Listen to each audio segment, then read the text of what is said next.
Okay, so we are now recording. So welcome everyone to our weekly call, which, as I was just commenting before starting recording, be rather less of us live on the call this week because of public holidays in various places. So welcome to the recording for those of you that were doing other fun things rather than joining the call. Right, let me share my slides.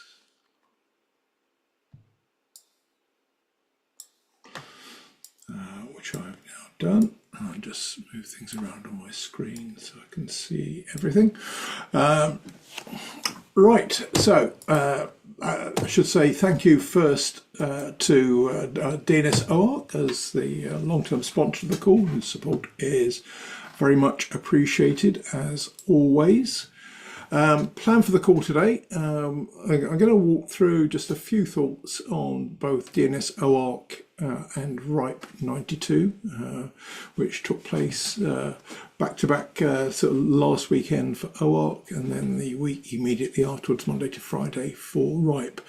So I'm going to share some very selective thoughts on a couple of sort of highlights and welcome any thoughts from others as well. And then we'll see how we get on time-wise. I'll call out some of the sort of recent news developments as well. So that's the plan. Just a quick reminder, OARC kicked off, well technically it kicked off on Friday evening with a mentor mingle, a chance for mentors and mentees to meet and chat prior to the meeting starting more properly on Saturday morning and running over the weekend, as I mentioned earlier, in the Edinburgh International Conference Centre, co-located with RIPE, but in different bits of the centre. In total, by the time we got to the event itself, there were 180 participants, 158 on site, and 22 registered for remote access. And as I say, I'm going to be extremely selective, not walk through everything because it would take far too long, but I'll welcome any comments from anyone else that was there. And I'll go through these in sort of chronological order just for simplicity, but as I say, please jump in either in the chat or just unmute and talk for anything I've overlooked or that you want to add to. So in the order of things that I thought were particularly interesting, and I'm a bit weighted to the first morning in terms of OARC just to set expectations, so firstly, Andreas kicked off with a sort of talk titled What Keeps Enterprises Up at Night? My very short summary of his presentation was a sort of risk, various facets of that. And my conclusion afterwards was enterprise DNS infrastructure. If I was a CISO, I would very much view it as a key security asset and would really be looking towards a zero trust protective DNS environment, would definitely avoid bring your own device because it introduces too many risks. And would disable encrypted client hello on client devices connected to the network to give me proper visibility. But as I say, Andreas himself was really my takeout was sort of highlighting the importance of risk and why that was keeping enterprises up at night.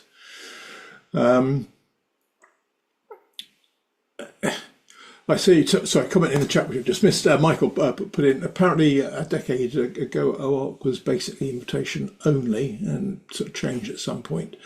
And how it works now. So OARC, you can be a member of OARC, but you don't need to be a member to attend the events. You could just register and attend either in person or remotely. There is a discount on the registration fee for members, but it's by no means obligatory to be a member, and it's certainly not invitation only. and the next event's going to be in Vancouver the week before the ITF meeting in San Francisco. They haven't finalised the agenda yet, obviously, so you can just register and attend that should you desire, Michael, or anybody else for that matter. Anyway, sorry, going back to things that caught my eye from the presentations through the week. Casey Desio from, I forgot the name of the university he works for. He's an academic. Anyway, he talked about queue name minimization and some of the merits of that, and to my mind it did pose the question who benefits from the privacy measures, and from his presentation it just sort of reminded us, I think, that sometimes it's the attacker rather than the end user that can be the principal beneficiary from well-meaning privacy measures. I have a comment on that one, Andrew. Yeah, sure. He was trying to do an indirect measurement, looking at, if you will, cache misses, and I think he got misled.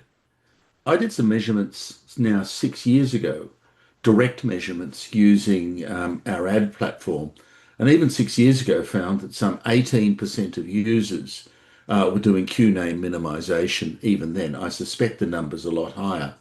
Yeah. The other thing that is not obvious is that some of the big open resolvers, in particular Google, will not turn on queue name minimization if there's more than 4 or even 3 labels in the original name. They only turn it on when it's, if you've got a small number of labels to start with. And so even performing a measurement, you have to be very careful about how you set it up. But the upper level bits, if you do direct measurement, you find that it is surprisingly prevalent in recursive resolvers that we're using today. Okay, so why does Google limit the number of things, the number of labels they remove before they'll remove any? What logic is that? The cost of iteration. If you think of an IPv6.ARPA query, it very quickly balloons out and there is no hidden zone cut. So what you're doing is wasting the user's time. So okay, I see. Sorry, go on. No, Michael didn't want to talk over you. Oh no, I understand. Although maybe I don't understand. I think you'd go from the right to left, but maybe I don't understand what the cost is and why that's more expensive. But okay, I guess you're getting more redirects as a result. You have to do more and more work on each piece, is what you're saying, I think, Jeff. No, it's just more queries. It's not more. Yeah, work. you have to do more queries because you're starting. Yeah, whereas if you'd ask the root zone the full v6 thing, you might get a bigger chunk, is what you're saying. Well, more to the point, if you get down to v6.ARPA and ask the full domain name, you will get the answer because there are no hidden zone cuts. It's just a label. Right. Yeah.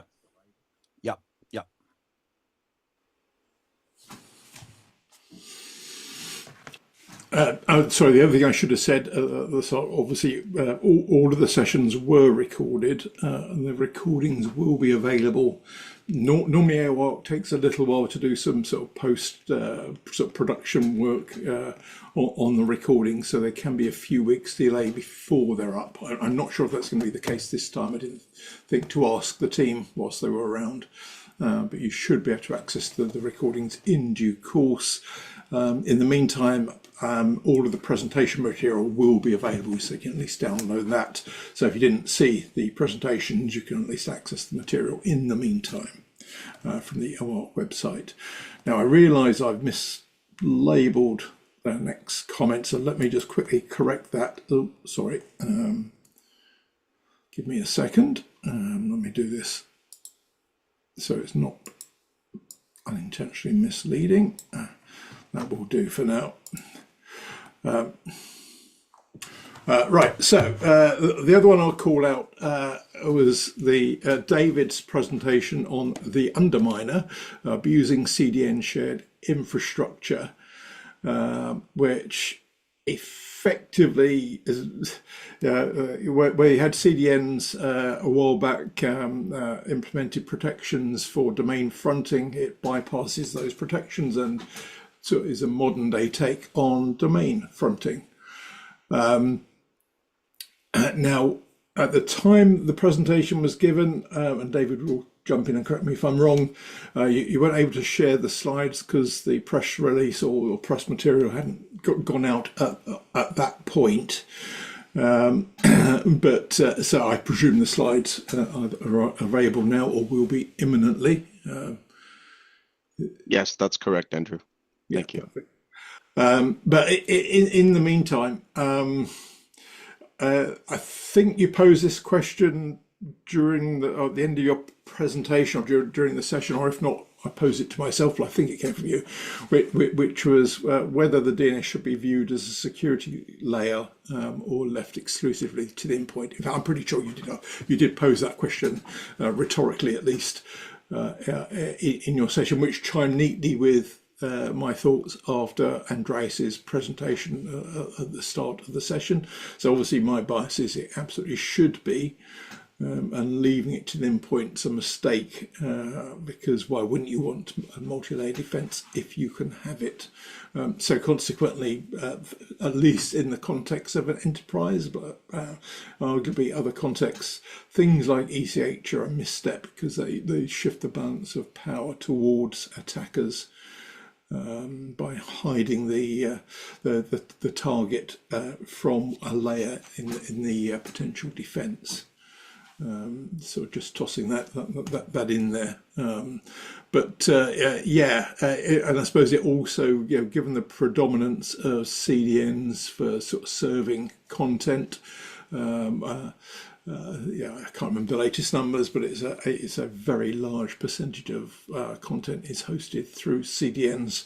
Then any weaknesses that are able to be exploited at the CDNs are extremely important. So, and obviously kudos Adam Networks for finding this one, and hopefully it being addressed by the sort of big operators to remove that vulnerability.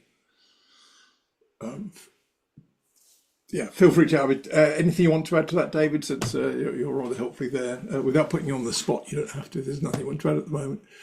No, I'm okay with being put on the spot. No problem at all.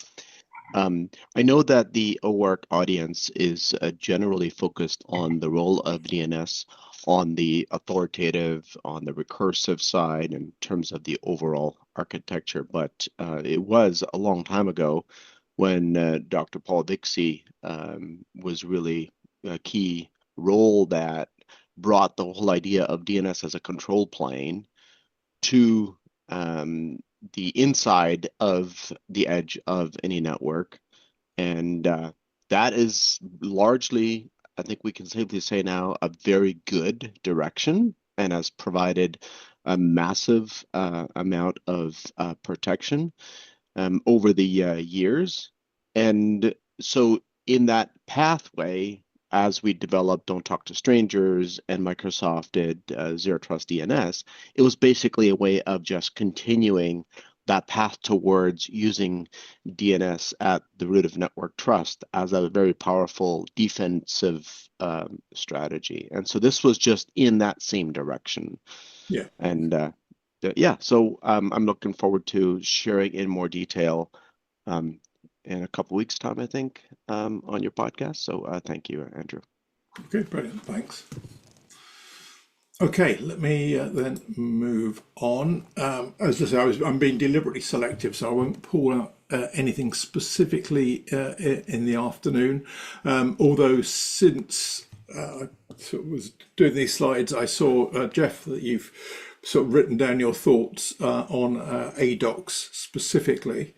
But I'm unsure when you had time to do that, whether that was on the flight from the UK to the US or you made time during the week somehow to It was during the right week. Part of the thesis is that by the time you get to recursive to authoritative, there is no direct user data that's actually being carried across. So the privacy argument is kind of tenuous at best, and certainly not an overwhelming privacy argument. The extraordinary change that Deleg tries to introduce to stop opportunistic probing, just doesn't seem to me to be worth the phenomenal sort of forklift changes to the DNS architecture. I think that's backward thinking personally.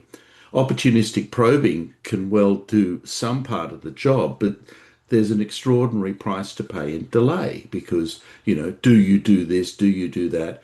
You're burning up round trip times. And quite frankly, unlike stub to recursive, when you establish an encrypted session between recursive to authoritative, you might only have one query to make. So at that point, you start to actually take a step back. Is it worth the cost? And to my mind, I am not overwhelmed with a positive answer. I just can't see it. I think we would be ill-served heading down either path, was the conclusion of the article. And be interesting to see if sort of part of the next step in the sort of project, if I can call it that, initiative might be a better phrase, will be some measurements to perhaps understand the overhead on average traffic in some way. Be interesting to see that. I guess it's still fairly early days in ADOCS. But anyway, yeah, well, sort of kudos for getting that sort of written and out so promptly. I may be mentioning that later. And I don't think I had anything specific I called out on day 2. Oh, no, I lie. I didn't call out anything specifically in the morning of day 2 because there were a couple of things I did want to highlight in the afternoon. So 2 of them from the lightning talks, which I thought were important in different ways, and then one other, and that is from the lightning talks. We had this sort of discussion, short presentation, because only 5 minutes without Q&A, on the impact of the current wave of security reports. The sort of AI facilitated security reporting and the impact that's having on the industry, particularly the open source industry, and how to cope with that. For what it's worth, I think that as an issue isn't going to go away. In fact, it's likely to accelerate as there's ever greater sort of use of agentic AI to test for vulnerabilities. Whether you think it's a good thing or bad thing, I think the industry is going to have to work out how to adapt to a different environment because the environment is what it is. But yeah, good to have that discussion sort of starting now. That is important. And then the other one was a presentation on the recent .de outage, which Peter from DNS gave a very understated presentation, talking us through the sort of what happened and how they sort of got to the bottom of it and solved it. And although it was a very understated delivery, I felt there was a lot of content behind his understatement in terms of the sheer amount of activity that I think would have taken place, and the emotional energy that was no doubt generated as they got to turn around the outage in a pretty short space of time. I think it was fully recovered in about 3 hours, but a lot of the work had been done in just over an hour or so. So hats off to DNS for doing that. As I say, understated delivery, but quite impressive, all things considered. And then the other one, sort of completely different, was Keith Mitchell gave a shortish presentation, 25 minutes or so, just summarising his sort of history in the industry. I think jumping back 40 years or so, if I recall.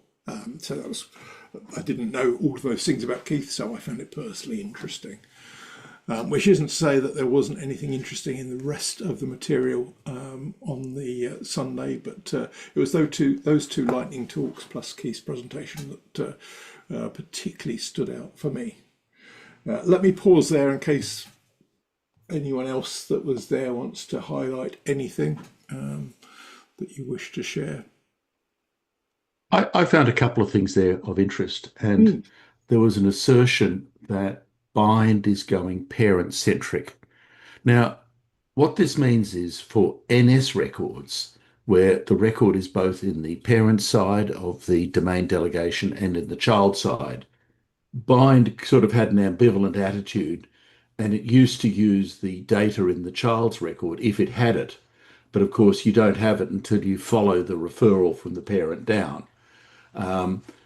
That created some interesting problems if the two sides, parent-child, were inconsistent. Bind is now going parent-centric and will not check the child. Fascinating. This relates to the other part, which is provisioning of the DS record, and also it's kind of, if Deleg has any future at all, is parent-centric. It relates to the future of that. Now, currently, right up until DNSSEC automation, the provisioning of the DS record was out of band. It was actually a data item passed from the registrar to the register to the registry. You know, things were handled manually badly. There is this push to try and synchronize that up. So the child zone administrator publishes it, signs it, and somehow magically appears in the parent zone. That magic is under a really interesting discussion about the differences of how you do synchronization between child and parent. And Johan Sandström had a number of presentations that are well worth reading through very carefully, because he's not following the standard approach which is emerging of unconstrained opportunistic polling, and actually goes to direct signaling of change.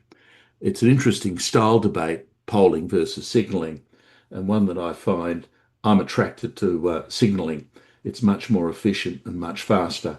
Polling just seems to me to be wasteful and silly. But it's worthwhile tracking through Johan Sandström's presentations in OARC on that topic. Thanks. Okay. Well, I'll dig out those, then maybe put a link in that case. So thanks for that. That's helpful, Jeff. Okay, let me then move on swiftly. I'll speed up a little bit on these. Andrew? Sorry. Yes, apologies. Sorry, Ed, I missed a hand. Apologies. Sorry, yeah, I found a mic. I was going to react to what Jeff was just saying. Was back in the very old days, 1990s, we had that problem of how we coordinate between a parent and child, and we kicked back and forth between having the key of the parent and the key of the child. Back then, of course, operations didn't exist, so we couldn't solve the problem now. So it's good to hear that it's being worked on today. That's all I'll say about it. Yeah. Okay, thanks, Ed, and sorry for missing your raised hand. I will look across more diligently. Right, let me move on to RIPE, which followed on seamlessly the next day, and next door in a different bit of the conference centre. In total, we had 1,067 people registered, so it rose quite rapidly on the last week prior to the meeting starting. 762 were registered to attend on site, and 305 registered to attend remotely. That's from the sort of presentation that the RIPE chair gave in the plenary. Again, I'm going to be very selective, so apologies to if I skip over things people think important, and by all means interrupt me if you think there's something especially important to highlight, or you want to add to whatever I say. From the first day, it was good to see the IETF, or IAB I suppose more accurately, had a slot, sort of end of the day, 6 till 7 p.m, to position the interaction between the IETF and RIPE. So it was good to see that sort of outreach from the IAB. I think it's unfortunate that it was quite content heavy, whereas it was intended to be interactive, but the content delivery bit took longer than the IAB team had anticipated, which didn't leave a great deal of time for feedback from the community. And I noted that a reasonable percentage of that feedback came from people that are active in both communities rather than people that aren't active currently in the IETF, and it would have been maybe useful to have heard their thoughts. So I think it's a good idea and pleasing to see that the IB is continuing to make efforts on outreach in various fora. I know a couple of months ago, Drew gave a presentation at ICANN, for example. But nevertheless, this time around, I think the format, the room, the time of day meant it was perhaps less useful than it could have been. But yes, kudos for trying, was my thought. On the second day, again, I'm deliberately being very selective. The thing that I'll call out, which some of those of you that know my background in the Internet Watch Foundation won't be too surprised. I was pleasantly surprised that Childlight, which is an institute linked to Edinburgh University, was given a lightning talk slot during the afternoon plenary. They only had it confirmed the day before, so it was good for them to be there, albeit they are based in the same city, so not so difficult. And they were basically broaching the topic of technology facilitated child sexual abuse and exploitation. And they talked through why that was important from different perspectives. What was interesting to me was they got, I think, expected pushback from the first person at the mic. Again, I'll paraphrase with apologies to the individual concerned, that this is a community of engineers, we do technology, not policy. This isn't a thing for us. But whereas, in my view, some technology choices have policy implications. I think there's at least an intent in principle that the RIPE will continue the dialogue with Childlight over future meetings. So I was pleased to see a more challenging topic be raised, and surprised it was in a plenary rather than one of the working groups. Seemed from the response they had, talking to individuals afterwards, there seemed to be a lot of interest in the topic and willingness for people to get involved. Which was a pleasant surprise, because I know the RIPE community can be quite challenging to third parties from time to time. And I will move on, so interrupt me if you want to add anything. Other things that stood out to me a little bit more on the Wednesday, it was good to see nominate Amy McDonnell and Dave Knight sort of talking about the learnings from the sort of first iteration of Nominet's DNS fund, which you may recall is in place to support open source DNS software projects and developments. And other than describing it and just showing some high level learnings, Amy then rather bravely, in my view, called the awardees from the first round to the mic to share their thoughts, and prodded them several times to also share their criticisms. And was very much encouraging, what could they do better? So sort of doing that very publicly, I thought was quite brave. Various people, John Todd from Quad9, Benno Overrider from NLNet, and others. I can't remember them all off the top of my head, but that was good to see. I think genuinely a good initiative. So it seemed clear that it will be repeated. So watch this space from Nonet for news of round 2 in due course. The other things I found interesting from the cooperation working group, Ed Austin, Martin Price from Lancaster University talked about external attack surface mapping. So not really, well, not at all DNS specific, but just how you could find more sort of broad weaknesses across supply chains where that might be more impactful, either in geographies or sectors or both. So it was an interesting tool that they have in development. In our RIPE NCC services, we had an interesting talk on public enum in E164.ARPA, which generated some spirited responses from the mic. I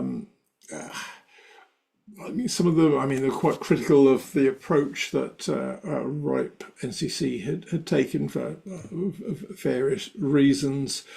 It was only Peter's comment, so for Peter from Denick, the last comment, if I recall, from the mic line, that perhaps summarised why it was a potential issue, and it was potentially giving the pen almost on the topic to the ITU from something that RIPE had done, and that could have unfortunate implications in the future. So if you missed that, it's certainly worth watching that particular part of the RIPE NCC services session. I think it was towards the end of the whole session, if I remember rightly. But certainly worth watching that excerpt in particular for the discussion and the potential implications of sort of control of a particular issue being handed between SDOs, possibly unintentionally. And again, I'll move on. Interrupt me if you've got anything to say. On the Thursday, so last couple of observations really. Lars Johan Lehmann from NetNod, part of a consortia or project team of the different organisations in Sweden, working on a project called DNS Tapir, which is it's an open source project, and it's trying to provide a sort of a privacy preserving threat feed effectively. By aggregating DNS data from different organisations, but doing it in a privacy preserving way, and then seeing if you can still pull out useful security observations and alerts to complement other threat feed options. It's a really interesting project, certainly worth watching that, and you may recall been working with the team to get perhaps a broader presentation on this call in due course. We've just been struggling to find a viable date, but yeah, really interesting approach, and there was a lot of interest. Follow-up conversations that Lars Johan had post the presentation, which was in the DNS working group. There were obviously other things in the DNS working group, so I'll exercise to the viewer to look those up. There was certainly a lot of other worthwhile stuff to watch there. Also in the IoT working group, Jim Mosley of Infoblox talked further about his IoT of DNS security and privacy guidelines draft, which I think it's just been updated, if I recall. He was doing that just prior to RIPE.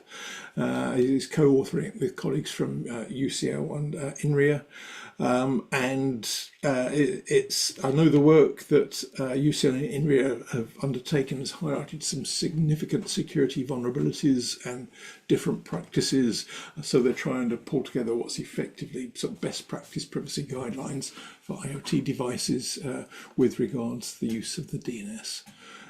So yeah, that's really important. It's good to see that that's moving forward, and I think there'll be a presentation on that the next ITF meeting in Vienna with a further update, given the new draft has just been put together. That's probably, other than that, we had a really good sort of social dinner on the Thursday evening, so I'll just pause there in case anyone's got anything to add from that, but whilst you're thinking, I think overall a really good 7 days, quite tiring by the end of 7 days of stuff, but Yeah, well worth being in Edinburgh for the duration, as well as the inevitable networking and so on, which made it even more tiring for various reasons. But yeah, I'll definitely commend both of those to you. Lots of good stuff there. As I say, I've just sort of picked at some of the highlights for me, but obviously inevitably not doing the whole thing justice, given it was sort of 7 days of content. Right, if there's no other...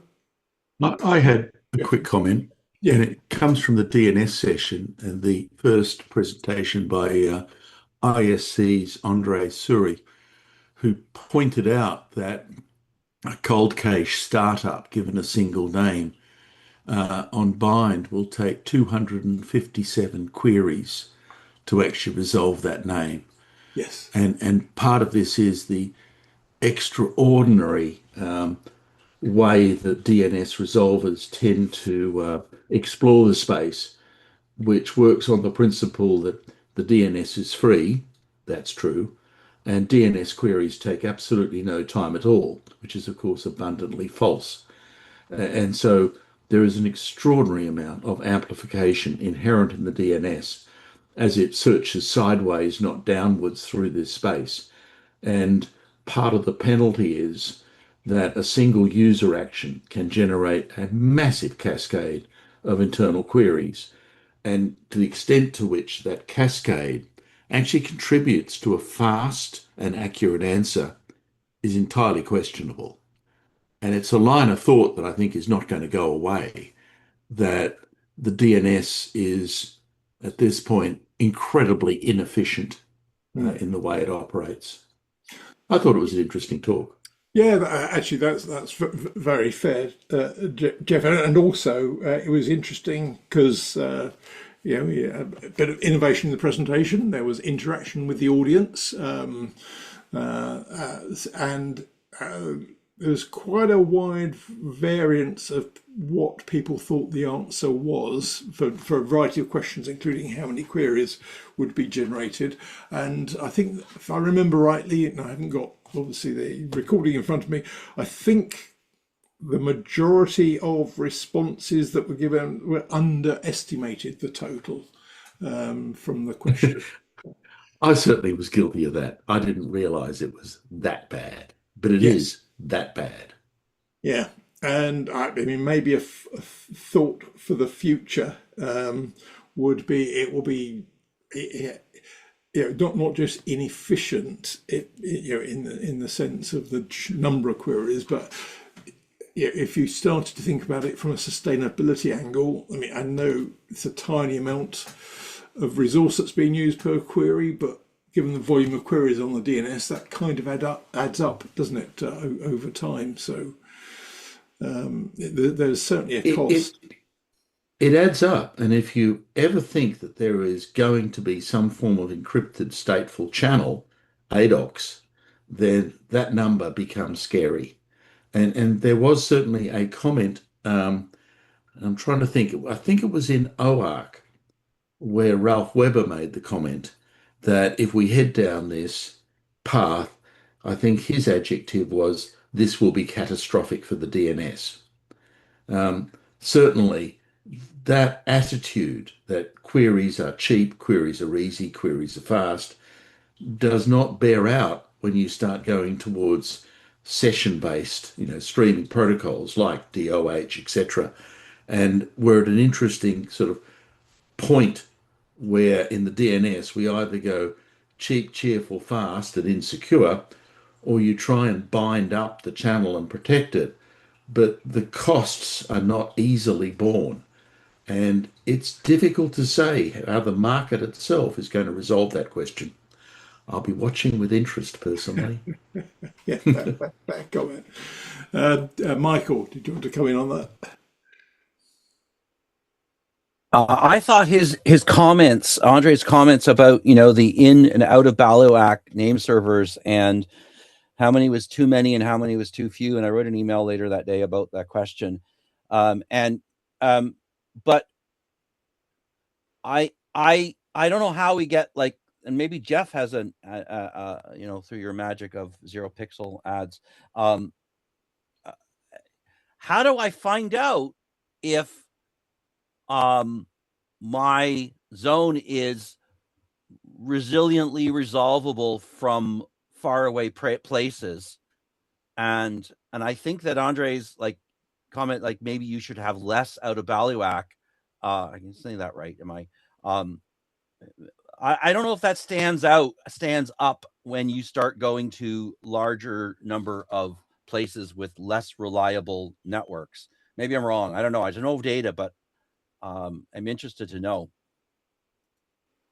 Long TTLs and in bailiwick name server names and abundant use of glue is about the only way that you can speed up the process for everybody.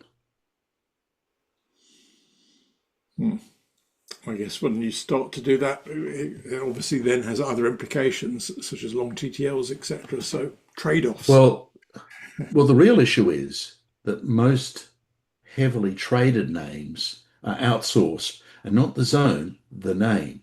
And as soon as you shift the name over with the C name, etc., you start to get into a whole heap of queries following the extraction of the name from its home domain into the hosting space. Teams.microsoft.com is a very good example. So if you own your own name, you can make it highly efficient, but most heavily traded names aren't operated that way. So good practice and industry practice are heavily divergent here. Yeah, so maybe Andre's presentation, it'd be interesting to see what that sort of provokes in terms of follow-up. Fair point for reminding me of that one. I shouldn't probably have skimmed over that. And it was, as I say, it was interesting just to see the spread of views on likely answers to the various questions that Andre posed to the group, and divergence from the actual answer was quite wide, which is, given it was a DNS working group, so you'd expect a degree of subject matter knowledge from the audience, but it turns out we don't know a lot collectively, I think. Anyway, so good week, worth plenty of stuff to catch up on, and the RIPE recordings are all up as far as I know. They seem to be able to get them up and accessible remarkably quickly at the end of each session, so you're on the same day as the sessions, as well as obviously all the presentation material as well. So anything that you're interested in, you can easily catch up on from the RIPE site. Right, let's just briefly touch on a bit of stuff that's happened over the last week. I'll just, again, actually call out a few things that you would have had from the weekly headlines email, which you got, I think, around about midday. Apologies, a bit behind today on getting stuff done, being a public holiday and all. Obviously there's coverage in Dark Reading of Underminer, referencing the work that Adam Networks have undertaken, explaining how there's an exploit to work around the domain fronting mitigations of CDNs, as we discussed earlier. So getting some coverage of that, and linked to that so seamlessly moving on to David's most recent podcast. He was in Leeds a few days prior to the OARC meeting and spent some time discussing a range of topics with Tom Newton of Coria. That's the company that owns, amongst other things, Smoothwall and Custodio, I think, to name but two companies in the child online protection type space, online filtering for schools, etc. Anyway, so interesting conversation, which apart from online safety related stuff, unsurprisingly also talked about the underminer and vulnerability. Well done, Tom, David rather, for doing two lots of recording, because he also did a session on Sunday morning in Edinburgh, which will come out in the next week or so, I think, David, depending on when you got stuff. Made sense of the ramblings of a bunch of people that were tired on a Sunday morning.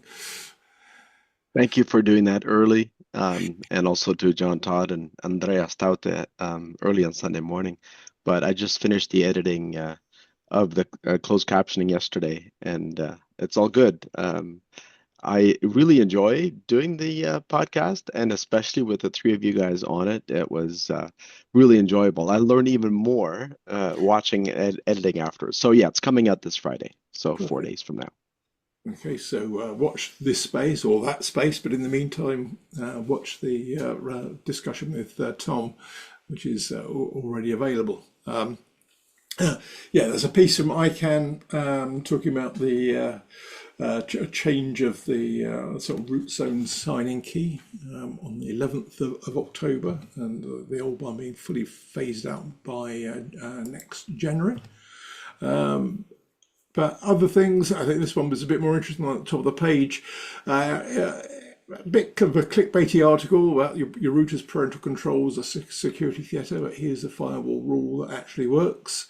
But when you actually sort of went beyond that, there's a quite interesting article which did sort of set out why parental controls, sort of router-based parental controls may be bypassed by encrypted DNS, and how to fix that. Yeah, as I say, sort of clickbaity heading, but sort of reasonable content in the article itself. And I don't intend to go through all of these, but I will do all the ones on this page as well.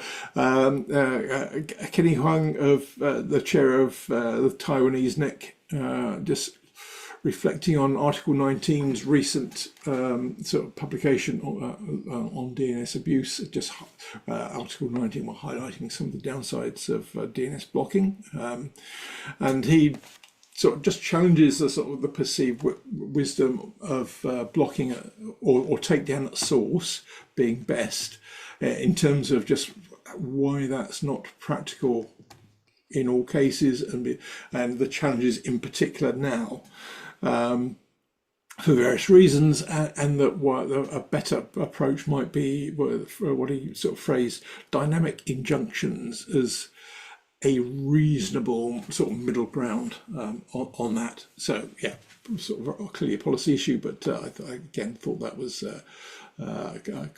quite interesting. And then I think the last one I mentioned in detail, which I mentioned earlier as well, Jeff sort of put a piece on the APNIC blog on authoritative DNS over encrypted transport, the sort of the discussions about that at OARC 46. Sorry, that's my typo. I think. Anyway, just talking about that, and Jeff sort of summarised the discussion and also gave his view on whether it might be successful. As anyone watching the recording or listening live would have inferred, I think Jeff, would it be fair to say, is sceptical about the benefits of the initiative, but explained why properly in detail in the article, as always, which is good to see.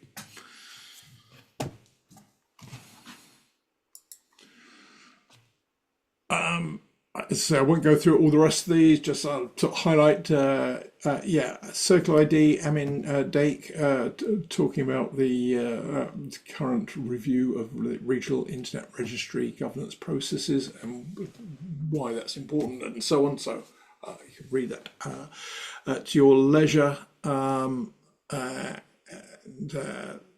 Probably the other thing, it was Patrick Marles in Centre explained why having restricted access to .gov second level domains for ccTLDs is important from a trust point of view, but surprisingly, I think in Europe it's a minority of ccTLDs that actually restrict access to that second level domain, which he was explaining why that's beneficial, that if you do have restricted access, then you can be more confident that something originated from that second level domain is in fact from the party it says it's from, Anyway, yeah, interesting take on that with some, I'd say, slightly surprising stats behind it. And that's probably, I think I'll stop there on those. There's a whole bunch of other things that caught my eye, but probably in the interest of time, I won't go through those, but plenty of stuff happening this week, as always, on a variety of topics, some of which internet governance, cybersecurity, AI and privacy being the main ones in there this week, but some interesting ones. I mean, a fun one, the Vatican versus killer robots. That's maybe a headline you wouldn't have expected to see, but here we are, amongst other things. So yeah, lots of stuff happening this week. I will be adding to that because, as I say, I was slightly behind on time this week, so I didn't get through everything I wanted to link to. So expect an expanded set of links before I upload and share the slides. Few deadlines coming up. If you want to go to the ITF 126 meeting in Vienna, the super early rate closes on the 1st of June, so not that far away now. So if you want to get the lowest possible rate to either go in person or online, that's the way to do it. There's a consultation on draft guidelines on transparency obligations under the European AI Act, which closes on the 3rd of June. And then there's a few things which might be of interest. The European Cybersecurity Competence Centre Network Call for Experts, which you can apply to become part of, and same for feedback on draft guidelines for the classification of high-risk AI systems. And then other stuff into the future, but those are all over the next few weeks or so. But the main one being ITF 126, register soon if you want to get the lowest rate. Plenty of events happening over the next few weeks, as you can see. In fact, that takes us through to October, but certainly a lot happening through June in particular, and then slightly less in July, and then picking up again in the autumn. And then next week, plan is we'll talk a little bit about ICANN 86, because that's coming up the week after the ICANN Policy Forum. We probably won't have a call on the 8th. I'm just waiting to see the agenda for ICANN before confirming that, but probably not. But then, as David has made it, so David Redicott from Adam Networks will be talking about the Underminer exploit or vulnerability discovered by Adam Networks on the call on the 15th of June. So that's the plan for the next few weeks, which more or less brings us to time. So let me stop sharing. Apologise for sort of largely talking at everyone for the last nearly hour, and just pause and see if there's anything that anyone wants to raise in the last minute or so, in which case now's your opportunity.